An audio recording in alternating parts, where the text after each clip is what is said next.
Video को देखने से पहले लाइक करें, सब्सक्राइब करें एंड बेल आइकन पर क्लिक करें। Good morning everybody. Welcome to the Sri classes.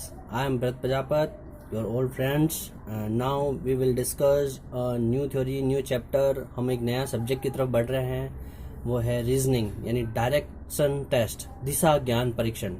कोई भी कंपटीशन दो, टीचर से रिलेटेड, नॉन टीचिंग के भी कोई एग्जाम होते हैं, एसएससी, आरपीएससी, कुछ भी रिलेटेड दो, रीजनिंग आए बिना रहती नहीं है। और रीजनिंग में इस टाइप की जो दिशा ज्ञान परीक्षा से संबंधित जो टॉपिक है वो उससे रिगार्डिंग कुछ क्वेश्चन जरूर पूछे जाते हैं। तो उसी की रिगार्डिंग हम कुछ पहले सबसे थ्योरी डिस्कस करेंगे और इसके बाद कुछ important question. Right friends, now we will start. First of all, basic of direction, दिशा का आधार। ठीक है, हिंदी मीडियम इंग्लिश मीडियम दोनों ध्यान दे सकते हैं, दोनों मीडियम के लिए बनाया गया है। देखिए, सबसे पहले एक चीज नोट कीजिए, आपको यहाँ पर एक भारत माता का डायग्राम दिख रहा होगा और साथ ही साथ जो इंडिया मैप, भारत का मानचित्र है, वो यहाँ पर दिख रहा है। क्लियर हो गया? अब सबसे पहले दिशा जानने के लिए पहले हम सबसे पहले ये देखेंगे कि भारत माता का जो मुकुट है वो कहाँ पर है। तो जिस डायरेक्शन में भारत माता का मुकुट है यानी ऊपर की तरफ है, वो दिशा हमेशा कौन सी दिशा कहलाएगी? वो दिशा हमेशा उत्तर दिशा यानी इंग्लिश में नॉर्थ डायरेक्शन कहलाएगी। क्लियर हो गया? जहां भारत माता के जो चरण है, चरण हमेशा कहाँ होते हैं, जिस डायरेक्शन में होंगे वो दिशा कौन सी कहलाएगी? साउथ यानी दक्षिण। उत्तर में हमेशा हिमालय होता है, तो यानी भारत माता का मुकुट कौन सा है? हिमालय यानी नॉर्थ डायरेक्शन। और साउथ यानी दक्षिण डायरेक्शन में, यानी राम सेतु था वो साउथ डायरेक्शन में है। तमिलनाडु, चेन्नई, ये सब कहां से? साउथ इंडियन है, तो उसी तरह ये साउथ हो गया। क्लियर हो गया? अब हम बात करेंगे जिस डायरेक्शन में भारत माता के हाथों में जो फ्लैग है, झंडा है, वो लहरा रहा है, वो क्या कहलाएगा? वो कहलाएगा ईस्ट यानी पूर्व। और जो जिसमें भारत माता आशीर्वाद स्वरूप में है यानी जो लेफ्ट हैंड है, ठीक है ना, वो क्या कहलाएगा? वेस्ट। ठीक है, वेस्ट हमेशा गुजरात और ईस्ट हमेशा उड़ीसा, भुवनेश्वर, बिहार, ये एरिया कई बार कवर करते हैं। क्लियर हो गया? तो ये एक जो डायग्राम है, ये एक बेसिक डायग्राम है। कोई भी क्वेश्चन आप डायरेक्शन का सोल्व करोगे तो जो मैं डायग्राम इस स्लाइड में बना रहा हूं उसको आपको मोबाइल का स्क्रीनशॉट तो लेना ही लेना है, लेकिन अपनी आईज का भी स्क्रीनशॉट ले लेना है। बिकॉज ये डायग्राम माइंड में होगा, ये भारत माता माइंड में होगी, तो हम ये क्वेश्चन को सॉल्व कर पाएंगे। क्लियर है? अब देखिए आप, अब जब ये आपको समझ में आ गया कि नॉर्थ कौन सा, साउथ कौन सा, ईस्ट और वेस्ट कौन सा, उसके बाद में बहुत सिंपल हो जाता है कि जो नॉर्थ और वेस्ट के बीच में है, जो नॉर्थ और वेस्ट के बीच में है, वो क्या कहलाएगा? नॉर्थ वेस्ट, NWR, उत्तर पश्चिम रेलवे। कई बार लिखा हुआ, देखा हुआ, सुना होगा, तो ये क्या हो जाएगा? NWR, उत्तर पश्चिम रेलवे। क्लियर हो गया? अब ये जो ग्रीन लाइन आपको दिख रही है, ये दूसरा वाला, इसका एरो का साइन किसकी डायरेक्शन में है? ये वाला साउथ और ईस्ट के डायरेक्शन में, तो क्या कहलाएगा? दक्षिण पूर्व, साउथ ईस्ट। क्लियर हो गया? अब सिमिलरली एक और एरो आएगा जिसमें ये देखिए आप साउथ और वेस्ट के बीच में है, तो क्या कहलाएगा? ये साउथ वेस्ट यानी दक्षिण पश्चिम। ठीक है, और जो एक और एरो दिख रहा है जिसका डायरेक्शन दिख रही है, वो क्या कहलाएगी? किसके बीच में है? नॉर्थ ईस्ट, तो ये नॉर्थ ईस्ट कहलाएगा, उत्तर पूर्व। क्लियर हो गया स्टूडेंट्स? यानी हम भारत माता के एग्जाम्पल से हमने नॉर्थ, साउथ, वेस्ट, ईस्ट को समझा है। क्लियर हो गया? चला गया? नाउ ये अब हर स्लाइड में आपको ये छोटा सा जो डायग्राम है ना, ये डायग्राम का मैं स्क्रीनशॉट लेके, इसी तरह आप अपने माइंड में अपनी आंखों से स्क्रीनशॉट लेके इसकी हेल्प से अपन क्वेश्चन सॉल्व करेंगे। क्लियर हो गया? ये देखिए, अगला आ जाता है बेसिक ऑफ डायरेक्शन में। अभी तक तो हमने दिशा का ज्ञान देखा, अब हम देखेंगे बाया दाया। किसका देखेंगे? बाया दाया। देखिए, हिंदी में कई बार लिखा हुआ आता है बाई और, यानी इंग्लिश में बोलते हैं लेफ्ट हैंड साइड। क्लियर हो गया? अब आप सुनिए, समझिएगा पहले कि बाई और जब भी वर्ड आए तो आप अपने लेफ्ट हैंड को यूज कीजिएगा और ऐसा बी बना दीजिएगा। क्लियर हो गया? आपको दिख रहा है वीडियो में, मेरे हाथ से मैंने बी बनाया। ये बी क्या शो कर रहा है? जिस हाथ से बी बन रहा है वो बाई और होगा, यानी लेफ्ट हैंड साइड। क्लियर हो गया? अब इस पर एक क्वेश्चन देखते हैं। Ram walks 5 metre left side of east, now in which direction is he? यदि राम पूर्व की दिशा से 5 मीटर बाईं ओर चलता है तो अब वह किस दिशा में है? सबसे पहले देखिए, पूर्व की दिशा से, इसका मतलब क्या हुआ? वो कहां खड़ा है? ईस्ट साइड में खड़ा है। कहां खड़ा है? ईस्ट से। तो अब जैसे देखिए हमारे पास जो डायग्राम बनता है, ये देखिए वेस्ट और ईस्ट आ गए, ये नॉर्थ आ गया। अब देखिए जो रेड कलर की लाइन है, इसमें आप देख रहे होंगे जो राम है राम कहाँ खड़ा है अपने, यहाँ ईस्ट पे खड़ा है, और इधर से कहाँ जा रहा है, 5 मीटर इस डायरेक्शन में जा रहा है, 5 मीटर इस डायरेक्शन में जा रहा है। कितना चल रहा है, 5 मीटर चल रहा है। ये चीज क्लियर हुई।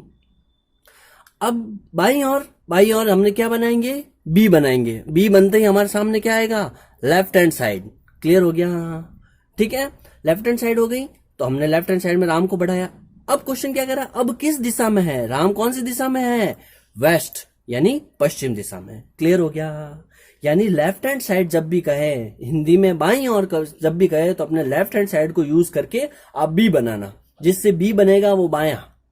क्लियर हो गया। नेक्स्ट, अब हम बात करते हैं दाईं ओर यानी राइट हैंड साइड। तो हम कुछ नहीं है, ये देखिए डी बन रहा है राइट हैंड से। क्लियर हुआ, बन रहा है डी, ये स्मॉल एबीसीडी वाला डी है, ठीक है ना, इसलिए। तो ये दाईं ओर कहलाएगा। कौन सी ओर कहलाएगा, दाईं ओर। तो इसका मतलब राम फेसिंग ईस्ट, राम अभी भी ईस्ट की तरफ है। He walks 10 metre right side of north, 10 metre right side of north.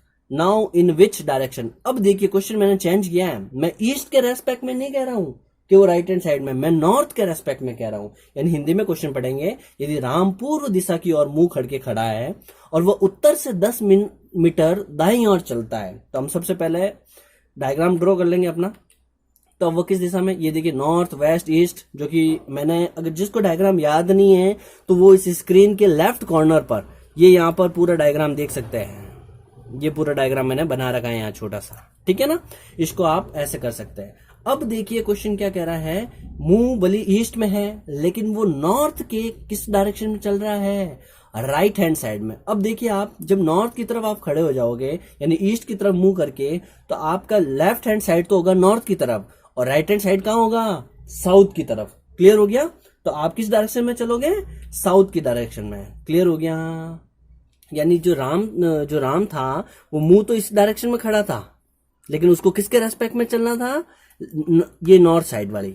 तो कौन सी डायरेक्शन हो गई, ये साउथ डायरेक्शन। क्लियर हो गया, इसका आंसर क्या होगा, साउथ डायरेक्शन। पहले वाले क्वेश्चन में हम ईस्ट के रेस्पेक्ट में चल रहे थे, रेस्पेक्ट का मतलब होता है उसको आधार मानते हुए, लेकिन अब क्वेश्चन में ये नहीं कह रहा है, क्वेश्चन में तो डायरेक्ट कह रहा है वो उत्तर के दाईं ओर चल रहा है, किसके, उत्तर दिशा के दाईं ओर। क्लियर हो गया, चलो आगे चलते हैं। तो आपके लेफ्ट हैंड साइड और राइट हैंड साइड क्लियर हो गया। हिंदी मीडियम वाले बी बनाएंगे तो बाईं ओर और डी बनाएंगे तो दाईं ओर। क्लियर हो गया। नेक्स्ट वन, अब एक क्वेश्चन ले लेते हैं। Ram walks a distance of 3 kilometres towards north then turns to his left. देखिए पूरा क्वेश्चन पढ़ूंगा, इससे अच्छा तो मैं एक एक लाइन पढ़ूं और आपको डायग्राम बनाते सुनूं, ठीक है। हमने पहले लाइन पढ़ी है, Ram walks a distance of 3 kilometres towards north, यानी हिंदी में राम उत्तर दिशा में 3 किलोमीटर चलता है। कितना चलता है, 3 किलोमीटर। तो राम, मान लो राम बीच में खड़ा है, राम तो उत्तर दिशा में चल गया। क्लियर हो गया, कोई दिक्कत नहीं। कितना किलोमीटर चला, 3 किलोमीटर, तो 3 किलोमीटर आ जाएगा। फिर वह बाईं ओर मुड़ जाता है। अब आप अपने देखिए इस वीडियो को देखते हुए, बाईं ओर में बी बनाई है, बी बनाते ही आप लेफ्ट हैंड साइड, इंग्लिश में भी पढ़ सकते हो, he again turns left hand and walks for 3 kilometre. तो अभी तो ये कितना किलोमीटर चला है, 3, और फिर और लेफ्ट हैंड साइड मुड़ रहा है। ये देखिए आप ब्लैक कलर का एरो देख रहे हो आप, तो ये कितना मुड़ गया है, ये लेफ्ट हैंड साइड चल रहा है, ठीक है। अब आगे, अब राम कितना चल रहा है, फिर दोबारा बाईं ओर मुड़ जाता है। बाईं ओर का मतलब लेफ्ट हैंड साइड, तो फिर 3 किलोमीटर, ये देखिए रेड कलर का 3 किलोमीटर। अब क्वेश्चन पूछ रहा है कि at this point he turn his left and walks for 3 kilometre, how many kilometre is he from the starting point. इसका स्टार्टिंग पॉइंट कौन सा था, ये वाला था, यहाँ पे दिख रहा है आपको मेरा एरो का शाइन, यहाँ पे था। अब इसकी स्टार्टिंग पॉइंट की इससे डिस्टेंस कितनी होगी, ये यहाँ पे भी 3 किलोमीटर चला। अब वापस समझाता हूं, देखिए एक मिनट वापस समझा रहा हूं आपको। देखिए राम सबसे पहले 3 किलोमीटर चला, फिर वो कहां मुड़ गया, लेफ्ट मुड़ गया, 2 किलोमीटर चला, ये ब्लैक कलर का। फिर वो 3 किलोमीटर चला अपने ही बाएं, यानी फिर लेफ्ट मुड़ा, तो ये देखिए 3 किलोमीटर। क्लियर हो गया। अब वो फिर नीचे की तरफ जाके, मतलब फिर लेफ्ट मुड़ रहा है, तो ये लेफ्ट, ये 3 किलोमीटर हो गया। क्लियर हो गया यहां तक। तो अब आप क्वेश्चन वो पूछ रहा है कि ये जो है यहां से राम ने शुरू किया था, और जो ई पॉइंट दिख रहा है आपको, यहां राम आके रुक गया, इसके और इसके बीच की डिस्टेंस, ये जो डिस्टेंस है ना, यहां से लेकर यहां तक की, ये डिस्टेंस कितनी है, ठीक है। तो आप पहले एक चीज समझिएगा कि राम की जो डिस्टेंस थी ये थी, पहले 3, फिर 2, फिर 3 और फिर लास्ट में भी 3, ठीक है।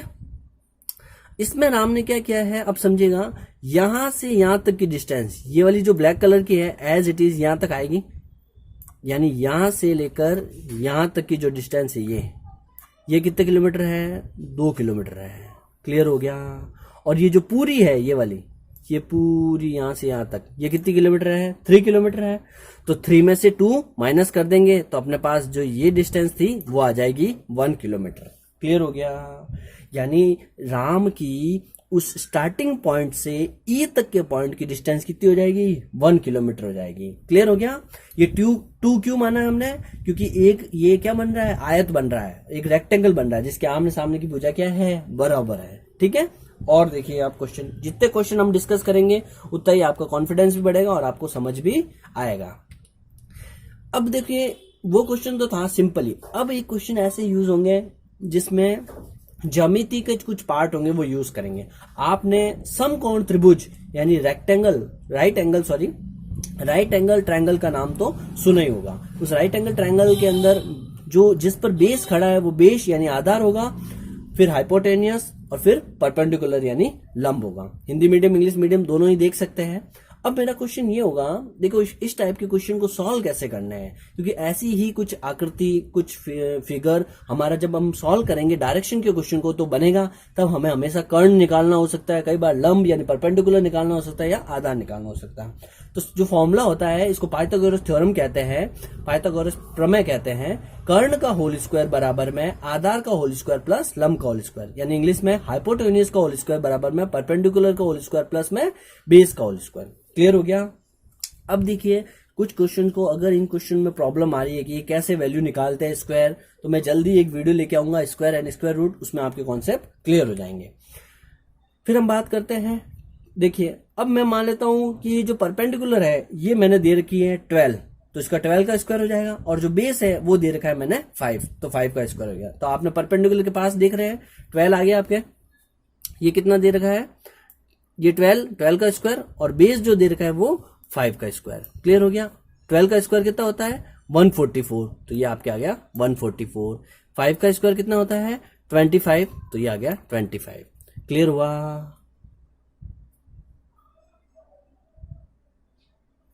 नाउ इन दोनों को ऐड किया तो कितना आया 169, और 169 खुद किसका स्क्वायर होता है, वो होता है 13 का स्क्वायर होता है। क्लियर हो गया। तो यानी हाइपोटेनियस जो होगी वो 13 आ जाएगी।